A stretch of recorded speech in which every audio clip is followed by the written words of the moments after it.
YIN Manado Bapak calon Profesor Dr. Abdul Latif Fani, insyaallah segera dimudahkan untuk bisa meraih jabatan guru besar insyaallah. Dan juga segenap ibu-ibu majelis salim yang hadir dan jamaah sekalian yang dirahmati oleh Allah. Syukur alhamdulillah malam hari ini, tepatnya malam tanggal 17 Agustus 2024, kita sama-sama bisa berkumpul hadir di masjid ini dalam rangka dari tadi kita berzikir, baca Quran, baca salawat, baca doa.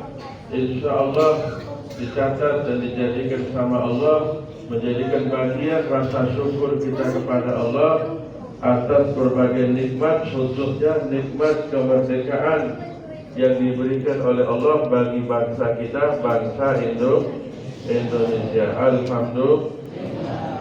Merdeka yang keberapa ini? 79 tahun. Alhamdulillah. Kadang-kadang lupa, walaupun 1 tahun sekali mau mengucapkan alhamdulillah atas nikmat merdeka, lupa, nggak sempat. Betul tidak? Kalau nggak diingatkan, bikin majelis, bikin perkumpulan, bikin pengajian yang sekiranya supaya kita bisa syukur, bisa-bisa kita lupa nggak syukur. Walaupun sekedar alhamdulillah, apalagi mau bikin nasi bungkus, apalagi bikin nasi lupa. Alhamdulillahnya lupa. Ya, makanya alhamdulillah melalui majelis perkumpulan kita malam hari ini, kita mudah-mudahan termasuk hamba-hamba Allah, termasuk bagian bangsa yang kita cintai ini, yang mengungkapkan kegembiraan, kebahagiaan, sekaligus rasa syukur kita kepada Allah atas karunia nikmat merdeka. Alhamdulillah. Bapak Ibu Saudara sekalian, kemerdekaan yang diberikan sama Allah itu adalah merupakan karunia nikmat, bahkan rahmat dari Allah. Kalau bukan dengan sebab rahmat dari Allah, bisa dibilang menurut akal pikiran sulit akan merdeka, sulit akan mengusir para penjajah. Kenapa? Di zaman itu musuh penjajah yang ingin menguasai negara ini begitu kuat, tenaganya kuat, senjatanya kuat, segala pikiran dan pengetahuan keahlian banyak dikuasai pihak musuh daripada dikuasai pihak kita. Tapi alhamdulillah, dengan rahmat Allah Subhanahu wa taala, negara kita bisa merdeka. Makanya kalau kita ingat dulu tuh hampir sering dibaca tiap Senin pembukaan Undang-Undang Dasar 1945.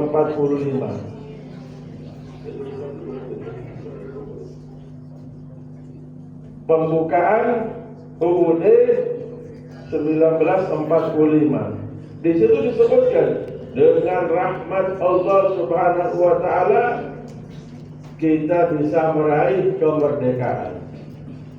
Kalau mau dipikir gak sanggup, musuhnya hebat, musuhnya kuat, apalagi sudah menguasai sekian banyak aset. Tetapi kalau Allah Ta'ala sudah menurunkan bantuan, pertolongan, memberikan solusi dan jalan keluar, memberikan kemerdekaan, tidak ada yang sulit, tidak ada yang tidak mungkin, tidak ada yang mustahil ketika Allah Ta'ala menghendaki sesuatu untuk terjadi. Dan kalau kita baca sejarah bagaimana keadaan negara kita sebelum merdeka, itu perlu diingatkan para generasi kita ini, anak-anak dan para pemuda, bahkan para orang tua juga gak kalah pentingnya mengingat daripada sejarah. Ini sekarang kita kadang-kadang lupa dengan sejarah karena sudah disibukkan dengan gadget kita, dengan HP kita, dengan visual yang kita tonton di Android yang ada di tangan kita 24 jam online. yang banyak ditampilkan boleh jadi hal-hal yang kurang berbobot, hal-hal yang kurang bermanfaat, bahkan hal-hal yang bisa melupakan kita kepada nikmat yang diberikan oleh Allah. Saya ingat, saya syukur, saya mengenang, saya selalu menghargai. Mana buktinya? Tidak tampak dalam kehidupan kita sehari-hari, tidak terwujud dalam kebiasaan kehidupan kita sehari. Kalau memang kita meresapi, kita merenungi, kita mengenang dan kita mengingat, tentunya kita akan selalu di dalam keseharian berpikir bagaimana kita bisa menjadi penerus perjuangan para pendahulu, perjuangan para pahlawan dalam pikiran kita. Dan memang itulah yang dipuji, khairun nas anfa'uhum. Di tengah masyarakat, bagaimana bisa menjadi khairun nas, jadi orang bermanfaat. Kenapa kok bisa berpikir seperti itu? Dalam rangka meneruskan perjuangan para pahlawan dulu. Mereka sudah berhasil mengusir para penjajah. Tugas kita selanjutnya bagaimana bisa menciptakan kader-kader orang-orang yang baik. Orang-orang yang baik bagaimana caranya? Melalui mereka harus berilmu. Supaya mereka bisa mengamalkan ilmunya bagaimana? Mereka harus berakhlakul karim.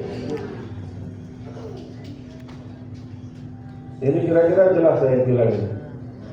Suara saya gak parah, minta maaf. Cerita si tunggu ini nggak keluar, baru keluar di Sarawaknya. Bagaimana mereka bisa berilmu? Bagaimana bisa mereka mengamalkan ilmunya?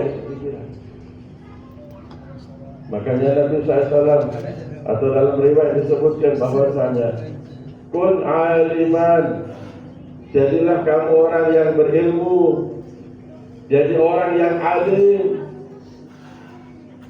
Kalau nggak bisa, au muta'alliman, atau orang yang rajin belajar. Waduh, saya sudah nggak sanggup mau belajar. Au mustami'an, jadi pendengar yang baik. Hari-hari dengar terus. Walaupun boleh jadi kadang-kadang daya ingat kita itu begitu singkat memorinya. Ada yang setahun bertahan, ada yang kurang dari setahun, bahkan ada yang sebentar saja sudah hilang. Tapi nggak apa-apa, mustami'an, selalu mendengar.